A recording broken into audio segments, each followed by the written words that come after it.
पंतप्रधान नरेंद्र मोदी यांचा मन की बात हा कार्यक्रम सुरू आहे. बघूया. 111वा कार्यक्रम आहे हा प्रसारित होणारा आणि पंतप्रधान नरेंद्र मोदी तिसऱ्यांदा या पंतप्रधान पदावर विराजमान झाल्यानंतरचा हा दुसरा कार्यक्रम म्हणावा लागेल. मन की बात कार्यक्रम आहे ज्याच्यामध्ये संपूर्ण देशवासियांशी ते संवाद साधतात. विविध ठिकाणी याचं थेट प्रसारण होतं आणि संपूर्ण देशभरात घडणाऱ्या गोष्टींचा उल्लेख त्या संदर्भात मोदींचं नेमकं काय म्हणणं आहे याबाबत मोदी संवाद साधत असतात.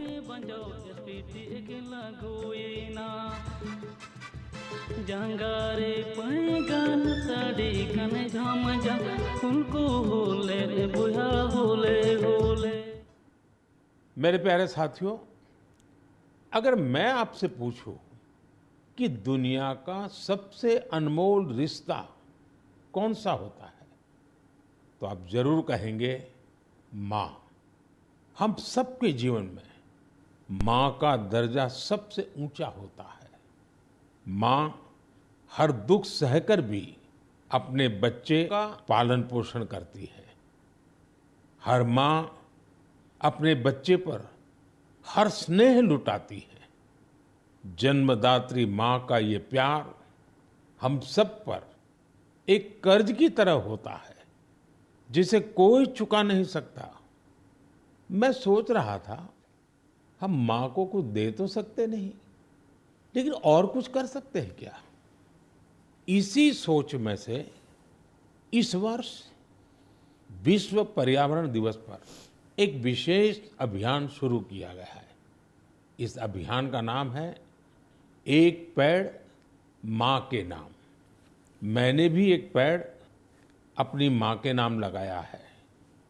मैंने सभी देशवासियों से, दुनिया के सभी देशों के लोगों से ये अपील की है कि अपनी माँ के साथ मिलकर या उनके नाम पर एक पेड़ जरूर लगाएं.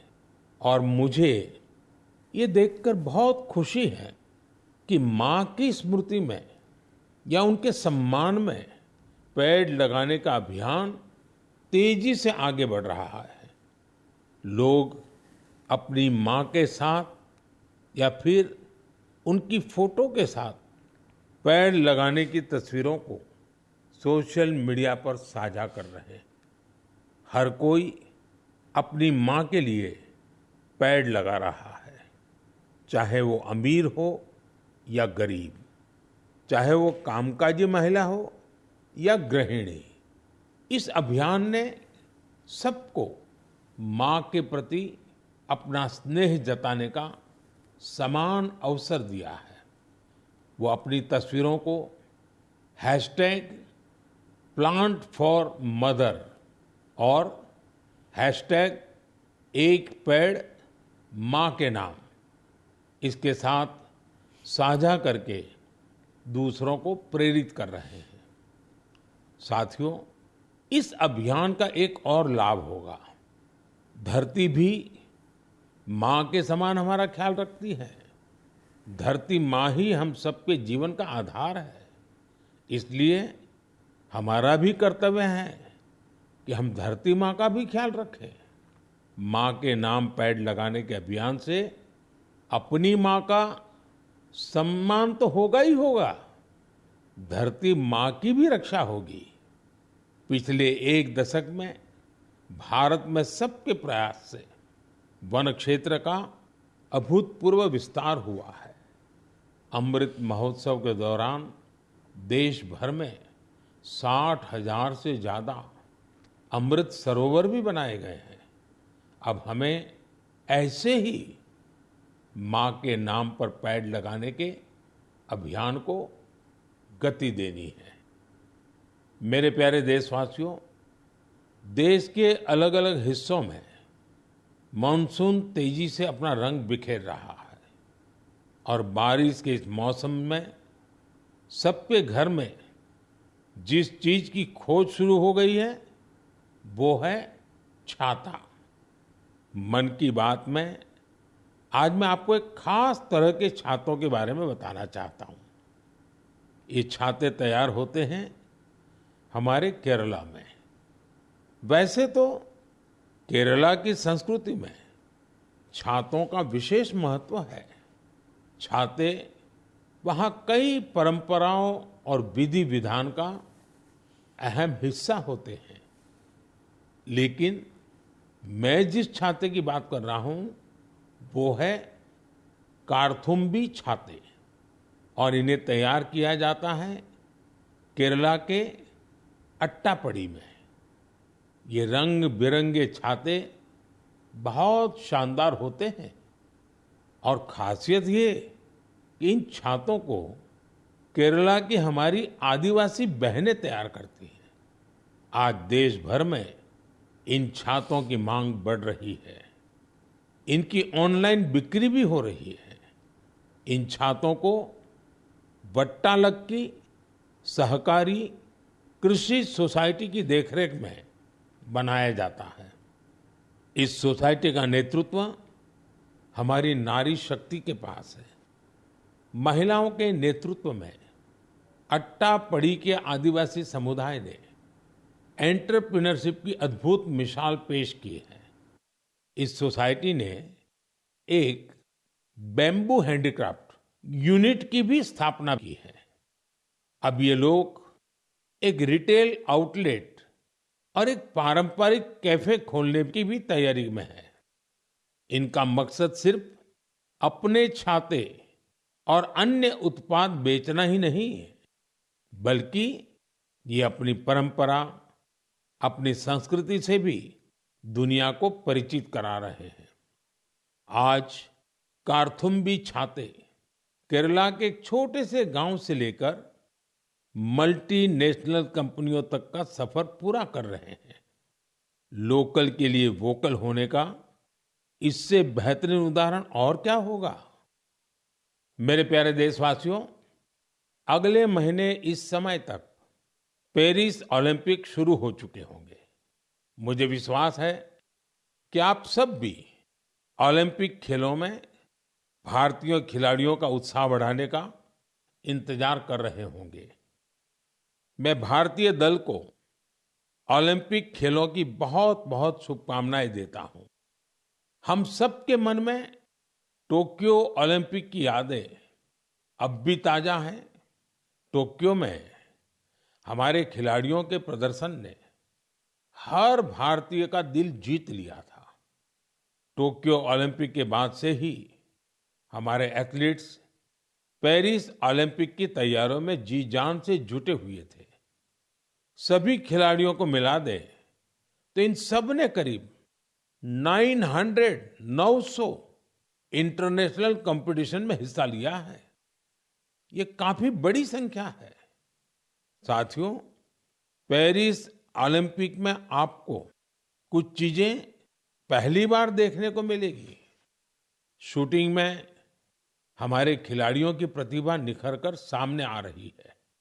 टेबल टेनिस में मेन और विमेन दोनों टीमें क्वालिफाई कर चुकी हैं। भारतीय शॉटगन टीम में हमारी शूटर बेटियां भी शामिल है। इस बार कुश्ती और घुड़सवारी में हमारे दल के खिलाड़ी उन कैटेगरीज में भी कम्पीट करेंगे जिनमें पहले वे कभी शामिल नहीं रहे। इससे आप ये अनुमान लगा सकते हैं कि इस बार हमें खेलों में अलग लेवल का रोमांच नजर आएगा। आपको ध्यान होगा, कुछ महीने पहले वर्ल्ड पारा एथलेटिक्स चैंपियनशिप में हमारी बेस्ट परफॉर्मेंस रही है। वहीं चेस और बैडमिंटन में भी हमारे खिलाड़ियों ने परचम लहराया है। अब पूरा देश ये उम्मीद कर रहा है कि हमारे खिलाड़ी ओलंपिक्स में भी बेहतरीन प्रदर्शन करेंगे। इन खेलों में मेडल्स भी जीतेंगे और देशवासियों का दिल भी जीतेंगे। आने वाले दिनों में मुझे भारतीय दल से मुलाकात का अवसर भी मिलने वाला है। मैं आपकी तरफ से उनका उत्साहवर्धन करूंगा। और हाँ, इस बार हमारा हैशटैग चीयर फॉर भारत है। इस हैशटैग के जरिए हमें अपने खिलाड़ियों को चीयर करना है, उनका उत्साह बढ़ाते रहना है। तो मोमेंटम को बनाए रखिए। आपका ये मोमेंटम भारत का मैजिक दुनिया को दिखाने में मदद करेगा। मेरे प्यारे देशवासियों, मैं आप सभी के लिए एक छोटी सी ऑडियो क्लिप प्ले कर रहा हूं। रेडियो क्वेट FM 93.3 से हिंदी शो नमस्ते कुवैत।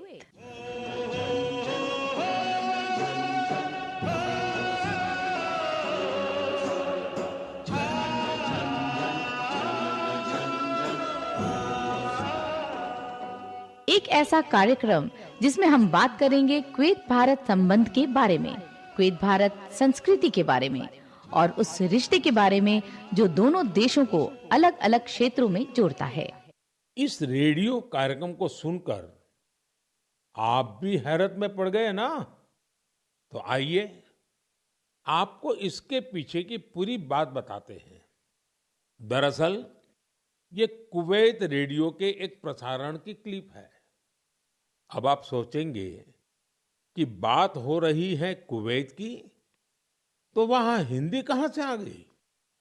दरअसल कुवैत सरकार ने अपने नेशनल रेडियो पर एक विशेष कार्यक्रम शुरू किया है और वो भी हिंदी में। कुवैत रेडियो पर हर रविवार को इसका प्रसारण आधे घंटे के लिए किया जाता है। इसमें भारतीय संस्कृति के अलग अलग रंग शामिल होते हैं। हमारी फिल्में और कला जगत से जुड़ी चर्चाएं वहां भारतीय समुदाय के बीच बहुत लोकप्रिय हैं। मुझे तो यहां तक बताया गया है कि कुवैत के स्थानीय लोग भी इसमें खूब दिलचस्पी ले रहे हैं। मैं कुवैत की सरकार और वहां के लोगों का हृदय से धन्यवाद करता हूं, जिन्होंने ये शानदार पहल की है। साथियों, आज दुनिया भर में हमारी संस्कृति का जिस तरह गौरवगान हो रहा है, तर पंतप्रधान नरेंद्र मोदी हे मन की बात या कार्यक्रमाच्या माध्यमातून देशवासियांशी संवाद साधतात।